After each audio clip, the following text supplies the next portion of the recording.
गहरी रात का सन्नाटा था। हवा ठहरी हुई थी, जैसे कोई बड़ा रहस्य छिपा हो। अंधेरे में एक धुंधली परछाई तेजी से मंदिर की सीढ़ियां चढ़ रही थी। बूढ़े पुजारी ने दरवाजा खोला तो देखा, गांव का सबसे अमीर आदमी सम्राट घबराया हुआ खड़ा था। माथे पर पसीना, आंखों में डर। महाराज, मैंने एक सपना देखा। नहीं, यह कोई सपना नहीं था, यह सच्चाई थी। उसकी आवाज कांप रही थी।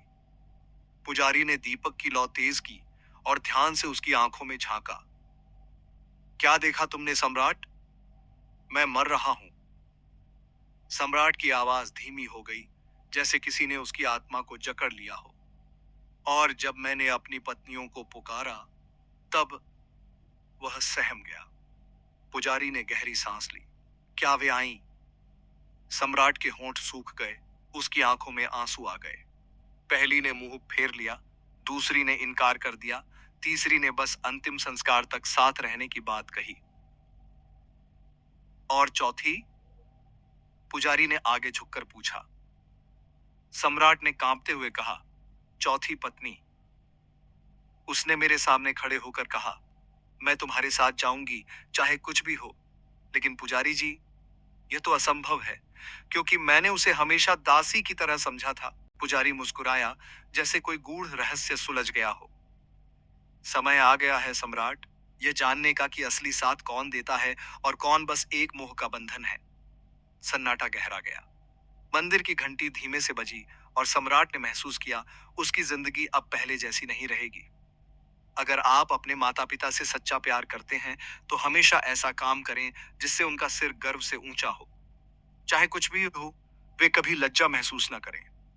माता पिता को खुश रखना सबसे बड़ा धर्म है, क्योंकि वे ही इस धरती पर जीवित भगवान हैं। उनकी सेवा और आशीर्वाद में ही चारों धाम और जन्नत बसती है। अगर आप सच में अपने माता पिता से प्रेम करते हैं, तो अभी हमारे चैनल को सब्सक्राइब करें और कमेंट में प्यार से लिखें, love you mom, love you पापा। साथ ही बेल आइकन दबाएं, ताकि आपको हमारी नई और प्रेरणादायक वीडियो की नोटिफिकेशन मिलती रहे। मंदिर की घंटी की गूंज अभी भी हवा में तैर रही थी। सम्राट का दिल तेजी से धड़क रहा था। उसकी आंखों के सामने वही सपना बार बार घूम रहा था। वह मृत्युशैया पर पड़ा है और उसकी चार पत्नियां उसके सामने खड़ी हैं। पुजारी ने दीपक की लौ को देखा और बोले, सम्राट, अपने सपने को फिर से याद करो और बताओ कि तुम्हारी पहली पत्नी ने क्या कहा।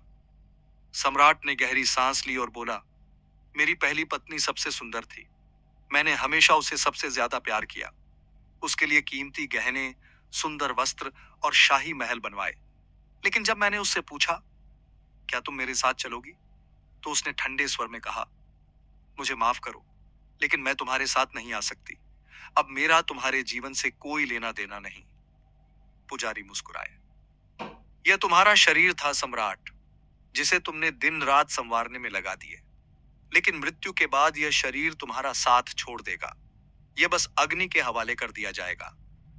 सम्राट की आंखें फैल गईं। और दूसरी पत्नी? पुजारी ने पूछा। सम्राट ने भारी मन से कहा, मैंने अपनी दूसरी पत्नी को हमेशा सुरक्षित रखा। उसे दौलत, जमीन जायदाद और ऐश्वर्य से भर दिया। लेकिन जब मैंने उससे कहा, क्या तुम मेरे साथ चलोगी, तो उसने सिर हिलाया और बोली, अगर तुम्हारी पहली पत्नी नहीं गई, तो मैं भी नहीं जाऊंगी। मैं तो सिर्फ यहां तक ही तुम्हारी हूं। पुजारी ने सिर हिलाया। यह तुम्हारा धन और संपत्ति है सम्राट, जिसे तुमने पूरी जिंदगी संजोकर रखा। लेकिन जब मृत्यु आएगी, तो यह सब यहीं छूट जाएगा। तुम्हारे साथ यह भी नहीं जाएगा। अब सम्राट का माथा पसीने से भीग चुका था। और मेरी तीसरी पत्नी? उसकी आवाज लड़खड़ा गई। मैंने उसे हमेशा दुनिया के सामने सबसे ज्यादा दिखाया। उसे गर्व से हर जगह अपने साथ रखा। लेकिन जब मैंने उससे पूछा, क्या तुम मेरे साथ चलोगी, तो उसने मेरी ओर देखा और धीरे से बोली, मैं तुम्हारे अंतिम संस्कार तक साथ रहूंगी, लेकिन इसके आगे नहीं। पुजारी की आंखों में करुणा थी। यह तुम्हारे रिश्ते नाते हैं सम्राट। तुम्हारे मित्र, परिवार, समाज, ये तुम्हारे अंतिम संस्कार तक साथ रहेंगे, लेकिन उसके आगे तुम्हें अकेले जाना होगा। अब सम्राट कांप रहा था। और मेरी चौथी पत्नी? पुजारी चुपचाप उसे देख रहे थे। सम्राट ने कांपते हुए कहा, जिसे मैंने कभी महत्व नहीं दिया, जिसके लिए मैंने कुछ नहीं किया। वह मेरे पास आई और कहा, मैं तुम्हारे साथ चलूंगी चाहे कुछ भी हो। लेकिन यह कैसे संभव है पुजारी जी?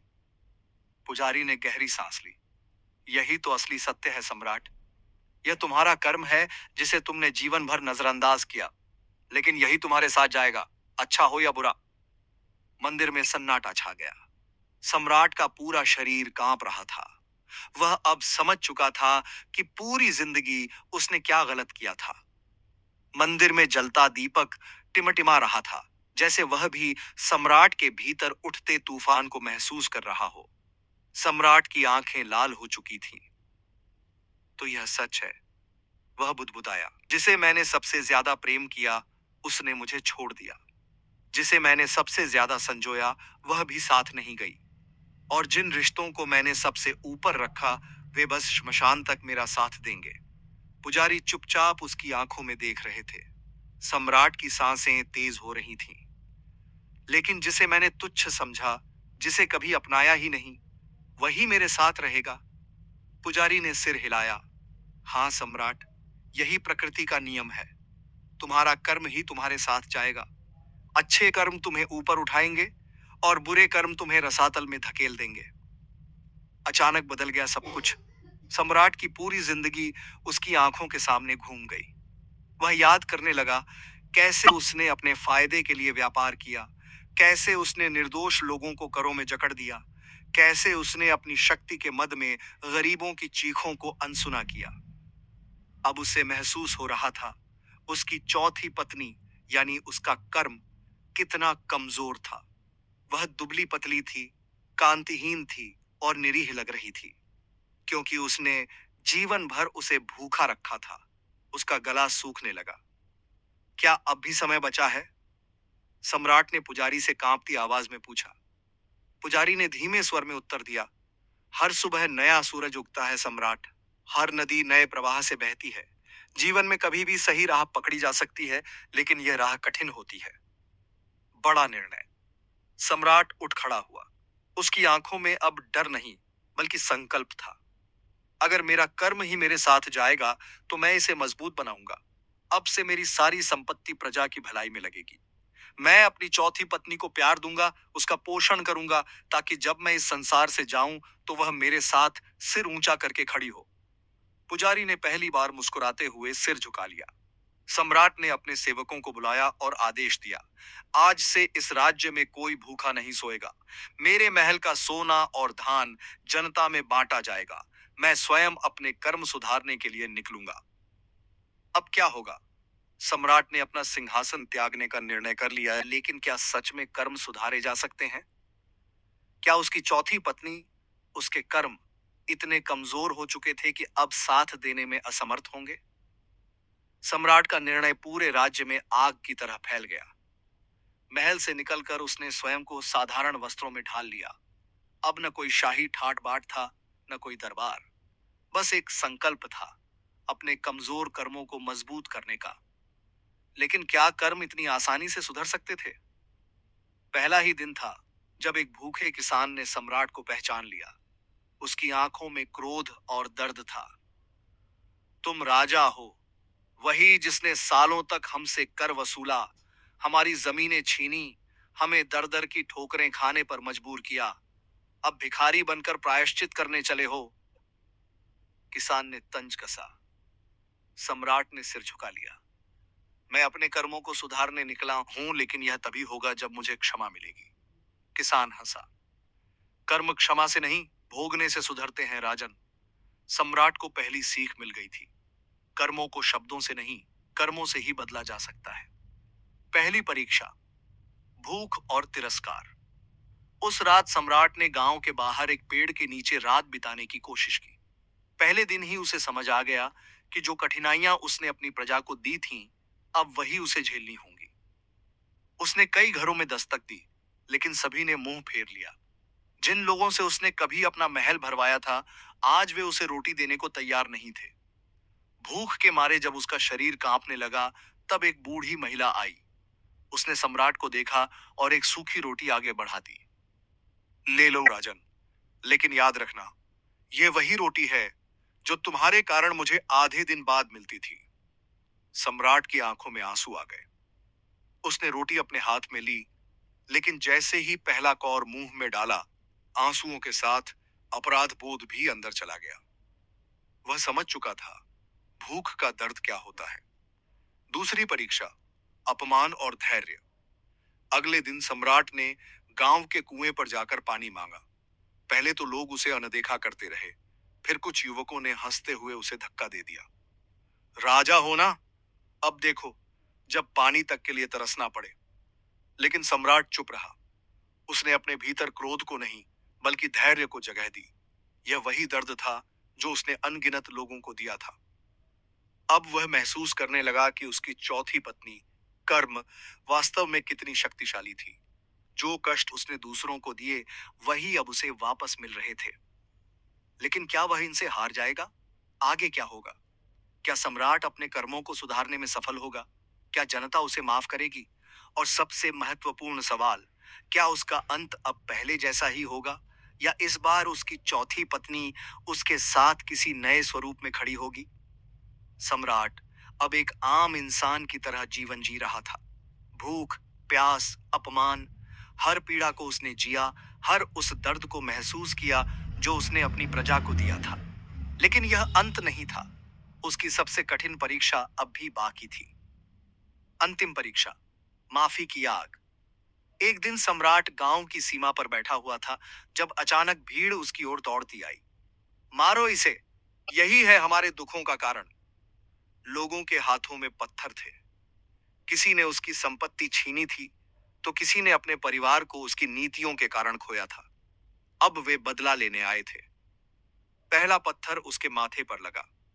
खून बहने लगा, लेकिन सम्राट की आंखें बंद थीं। उसने प्रतिरोध नहीं किया, बस चुपचाप सहन करता रहा। मारो, भीड़ चिल्लाई। फिर एक पत्थर और, फिर एक और। लेकिन सम्राट की आंखों में कोई क्रोध नहीं था। वह न तो बचने की कोशिश कर रहा था और न ही भाग रहा था। परिवर्तन का क्षण, तभी एक छोटी सी आवाज आई, रुक जाओ। भीड़ ने मुड़कर देखा।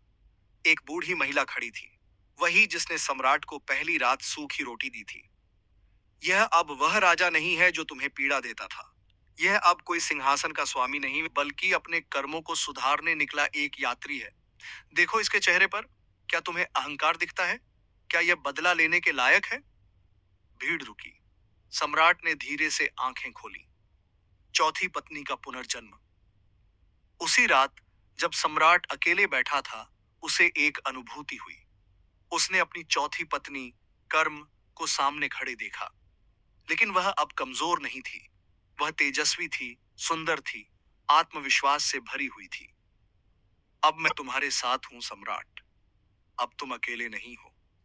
सम्राट मुस्कुराया। तो तुमने मुझे माफ कर दिया? चौथी पत्नी मुस्कुराई। कर्म कभी किसी को नहीं छोड़ता, लेकिन उसे सुधारा जा सकता है। तुमने अपने पापों को समझा, उन्हें महसूस किया और उन्हें सही करने का प्रयास किया।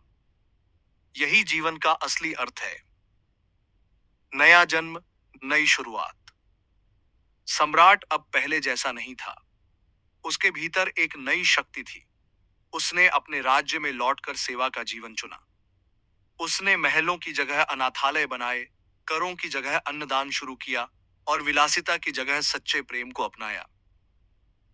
अब जब भी कोई पूछता, राजा तुम्हारे साथ कौन है, वह मुस्कुराकर कहता, मेरी चौथी पत्नी, जो अब सबसे मजबूत है, मेरा कर्म। कहानी का संदेश। गौतम बुद्ध की यह कहानी हमें सिखाती है कि जीवन में धन, शरीर और रिश्ते नश्वर हैं, लेकिन हमारे कर्म, वे हमें जन्म जन्मांतर तक पीछा करते हैं। अगर हम सही समय पर अपने कर्मों को सुधार लें, तो यही कर्म हमें मुक्ति और शांति दे सकते हैं। सम्राट ने अपने कर्म सुधार लिए, क्या हम कर सकते हैं? आशा करता हूं कि आपको आज की कहानियां अच्छी लगी होंगी। हमारे चैनल में और भी कई ज्ञानवर्धक और दिल छू लेने वाली कहानियां हैं, उन्हें भी जरूर देखें। अगर आपने अभी तक हमारे चैनल को सब्सक्राइब नहीं किया है, तो अभी सब्सक्राइब करें और बेल आइकन दबाएं, ताकि आपको हमारी नई वीडियो की नोटिफिकेशन मिलती रहे। अगर आप अपने माता पिता से सच्चा प्यार करते हैं, तो कमेंट में love you mom, love you पापा लिखें और इस वीडियो को अपने दोस्तों के साथ भी शेयर करें। वीडियो को पूरा देखने के लिए धन्यवाद।